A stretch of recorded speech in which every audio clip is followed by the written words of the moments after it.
Okay buddies, आज हम देखेंगे एपिसोड 10 को। और अगर तुमने इससे पहले के एपिसोड मिस करे हैं तो प्लेलिस्ट को एक्सेस कर लेना। इस एपिसोड का नाम है every man has in himself the most dangerous traitor of all. Episode की स्टार्टिंग होती है एक व्हाइट रूम से, जहाँ पर किड अयानागोजी के साथ और भी सारे बच्चे होते हैं और ये लोग यहाँ पर किसी टाइप का टेस्ट दे रहे होते हैं। तभी एक आदमी अयानागोजी के पास आता है और उससे बोलता है, क्योटाका, एक बात हमेशा याद रखना, पावर के होते हुए उसका यूज करने में फेल हो जाना एक फूल की निशानी होती है। यहाँ पर ये आदमी कौन है इसके बारे में हमें आगे पता लगेगा। और आगे के episode dialogue by dialogue detail में देखने के लिए चैनल को सब्सक्राइब करना मत भूलना। एनीवेज, अब हमें यहाँ पे पता चलता है कि आइलैंड पर टेस्ट का दूसरा दिन चल रहा है। हमें यहाँ पर दिखाई देता है कि सभी बच्चे अच्छे से काम कर रहे हैं और योसुके के इंस्ट्रक्शंस को फॉलो कर रहे हैं। इसके बाद हमें दिखाया जाता है कि अयानाकोजी और होरिकिता दोनों एक वॉक पर है, जहाँ पर होरिकिता अयानाकोजी को कहती है, मुझे ये देख के अच्छा लग रहा है कि तुम बहुत ज्यादा इनिशिएटिव ले रहे हो। अयानागोजी कहता है, ऐसा नहीं है कि मुझे ये काम करते हुए मजा आ रहा है, बट मैं टाइम पास कर रहा हूँ बस। इस पर होरिकिता कहती है, हाँ, मुझे भी इस आइलैंड पर फालतू में घूमते हुए अपना स्टेमिना वेस्ट नहीं करना। अयानागोजी बोलता है, हाँ, मैं इस बात को समझ सकता हूँ,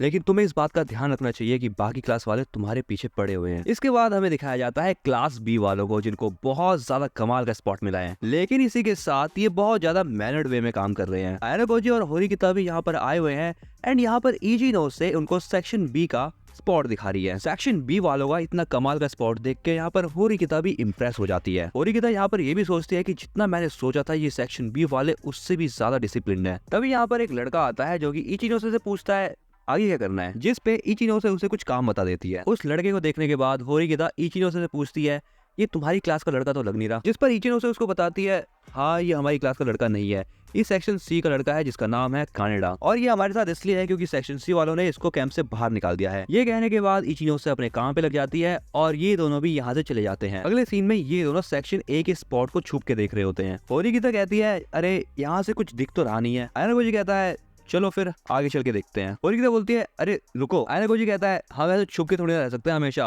वो सेक्शन ए वाले हैं तो क्या हुआ। होरिकिता कहती है, हमें वहां जाके कुछ नहीं मिलने वाला।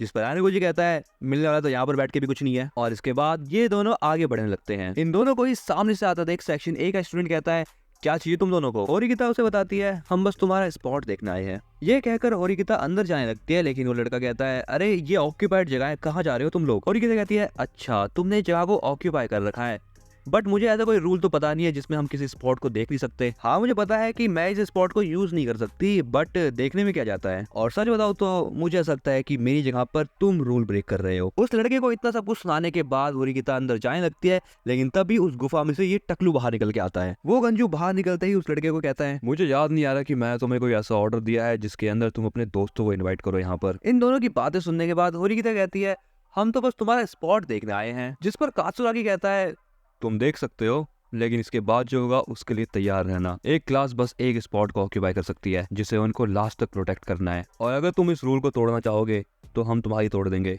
यानी यहाँ पर फाइट हो सकती है। कात्सुरागी की ये बात खत्म होने के बाद सेक्शन ए के बच्चे ऐसे डंडे वंडे बाहर लेके निकलते हैं जैसे कि यहाँ पर लड़ाई होने वाली हो। फाइनली कात्सुरागी उन्हें कहता है, तुम्हारे लिए अच्छा होगा कि अगर तुम यहाँ से जल्द निकल जाओ। और सेम यही होता है। अगले सीन में सेक्शन सी वालों का स्पॉट दिखाई देता है, जहाँ पर ये लोग बहुत मजे कर रहे होते हैं। सेक्शन सी के बच्चे वॉलीबॉल खेल रहे हैं, मोटर बोट चला रहे हैं, मस्त स्विमिंग कर रहे हैं, यानी जिंदगी के मौज काट रहे हैं। और यहाँ पर ये बंटर दिखाया जाता है एंड इसको तुमने पहले देखा ही होगा। ये होरिकिता अयानागोजी के पास आके कहता है, तुम्हें रुएन बुला रहा है। इसके बाद होरिकिता रुएन से कहती है, तुम तो बड़े मजे कर रहे हो। रुएन कहता है, अरे मजे क्यों ना करे, समर वेकेशन चल रहे हैं, पता नहीं है क्या। होरिकिता बोलती है, जिस क्लास का लीडर ही ऐसा होगा उसके अंदर बच्चे कैसे काम करेंगे। हमें यहाँ पर दिखाई देता है कि रुएन एक बॉस की तरह काम कर रहा है।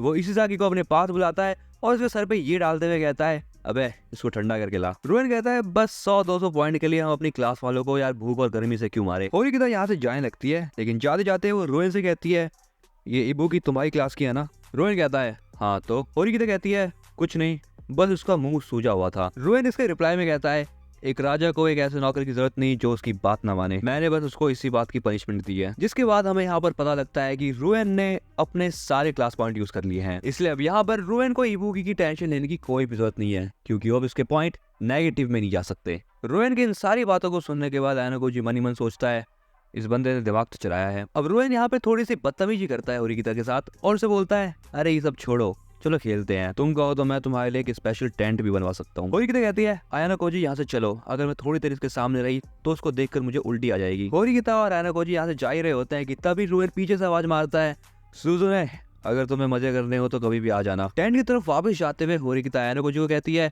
उनको ऐसे ही मजे करने दो, इससे हमारा ही फायदा है। अगर हमें यहाँ पर एक हफ्ते तक सर्वाइव करना है तो हमें चीजों को बचा के काम करना पड़ेगा। इस पर आयानोकोजी कहता है मुझे तो ऐसा लगता ही नहीं कि रुएन को भी प्लान भी है यहाँ पर एक हफ्ते तक रुकने का। सिंपल है, जो कोएंजी ने करा वो रुएन भी करने वाला है। उनको बस यहाँ पर एक बहाना मारना है कि या तो वो काम नहीं कर पा रहे या वो बीमार है, जिससे होगा ये कि वो लोग शिप पे वापस पहुंच जाएंगे और समर वेकेशंस के मजे लेंगे। होरिकिता इस बात पर कहती है इसका मतलब यह है कि उसको कभी टेस्ट देना ही नहीं था। और ये सब बात करने के बाद वो दोनों वहां से चले जाते हैं। इसके बाद रात का सीन दिखाया जाता है जहाँ पर सारे बच्चे सो रहे होते हैं, लेकिन एक बच्चा जो कि अननोन है वो इबुकी की बैग से कुछ चुरा लेता है। इसके बाद अगला दिन दिखाया जाता है जहाँ पर सबसे पहले योसुके उठता है और उसके बाद आयानोकोजी उठते ही योसुके से कहता है यार यहाँ पर सोने में बहुत दिक्कत हो रही है। अब ये होता है टेस्ट का चौथा दिन। अगले सीन में हमें दिखाया जाता है कि आयानोकोजी और साकुरा का एक पेयर है जो कि कुछ ढूंढ रहे हैं। आयानोकोजी साकुरा से पूछता है क्या तुम्हें अभी भी दिक्कत हो रही है लोगों से बात करने में। साकुरा इस पे कहती है नहीं ऐसा नहीं है, लेकिन जब ट्रिप पर जाने की बात हो रही थी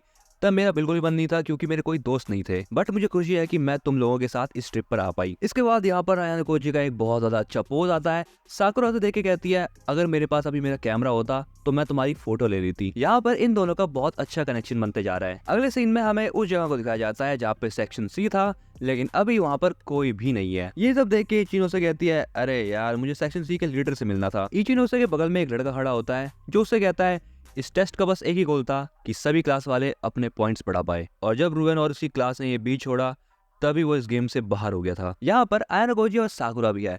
आयानोकोजी इचिनोसे से पूछता है क्या तुम्हें सेक्शन ए के कात्सुरागी के बारे में कुछ पता है। इचिनोसे कहती है कात्सुरागी, अरे वो सगायानागी टेस्ट से बाहर है इसलिए वो लीडर बना हुआ है। इचिनोसे के बगल में खड़ा वो लड़का भी कहता है कात्सुरागी स्मार्ट तो है, लेकिन सगायानागी के एब्सेंस में हो सकता है कि उनकी क्लास में कोई भसड़ हो जाए। इचिनो से कहती है हाँ तुम सही कह रहे हो, कात्सुरागी और सगायानागी ये दोनों एक दूसरे के बहुत ज्यादा अपोजिट सोचते हैं। इसके बाद रात का सीन दिखाया जाता है जहाँ पर सेक्शन डी के सभी बच्चे मिलकर ये बात कर रहे होते हैं भाई एक और दिन निपट गया आज। इसी बीच ये कहता है अरे तुम्हें पता है वो सेक्शन सी के जितने बच्चे ना वो शिप की तरफ वापस जा रहे थे। योसुके क्या तुम इसके बारे में कुछ जानते हो। योसुके कहता है नहीं मैं इसके बारे में नहीं जानता, लेकिन कारुमिजावा भी कहती है हो सकता है कि उन लोगों ने गिव अप कर दिया हो। इसी बीच कुशिदा को दिखाया जाता है जो इबुकी के पास जाके कहती है अब तुम क्या करोगी इबुकी। इबुकी कहती है मुझे उन लोगों की शक्ल दोबारा नहीं देखनी, सो मैं यही रहना पसंद करूंगी। इबुकी की ये बात सुनने के बाद सूडो को थोड़ा डाउट होता है।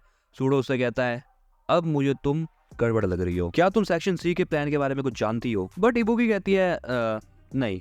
ये कहने के बाद इबुकी वहां से जाने लगती है, लेकिन उसके कंधे पे सूडो हाथ रख देता है जिस पर इबुकी कहती है अपना हाथ हटाओ। अब यहाँ पर लगभग इन दोनों के बीच में लड़ाई होने ही वाली थी, लेकिन योसुके आके सब कुछ मैनेज कर लेता है। इसके बाद हमें अगले दिन का सीन दिखाया जाता है जहाँ पर लड़कियां लड़कों के टेंट के बाहर आके चिल्ला रही होती है। सभी लड़कियां हिरातो से कहती है हमें तुमसे कुछ बात करनी है, और वो हिरातो को बताती है किसी ने कारुमिजावा की अंडरवेयर चोरी कर लिया है। इस पे ये कहता है अरे क्या मतलब है तुम्हारा, हम पे शक कर रही हो क्या। इस पर एक लड़की कहती है ऑब्वियस सी बात है तुम ही लड़कों में से किसी ने ये करा होगा। इसके बाद सूडो कहता है मुझे लगता है कि ये इबुकी का काम है, लेकिन लड़कियां उनकी बिल्कुल भी सुनती। वो कहती है हम सबकी चेकिंग करेंगे। सभी लड़कियां योसुके को ही चेकिंग करने के लिए कहती है क्योंकि सबको योसुके के ऊपर भरोसा है। अगले सीन में सभी लड़के लाइन में लगे हुए हैं जिनकी चेकिंग योसुके कर रहा है। अगले सीन में आयानोकोजी को दिखाया जाता है वो ईके के पीछे खड़ा है और उससे कहता है क्या हो रहा है भाई, कोई दिक्कत। ईके के आगे यामाउची खड़ा है जो कि पता कर लेता है कि ईके के बैग में कुछ तो है। यामाउची ईके से कहता है ससुरे तू है ना वो। यामाउची जबरदस्ती ईके का बैग चेक करने लगता है और उसको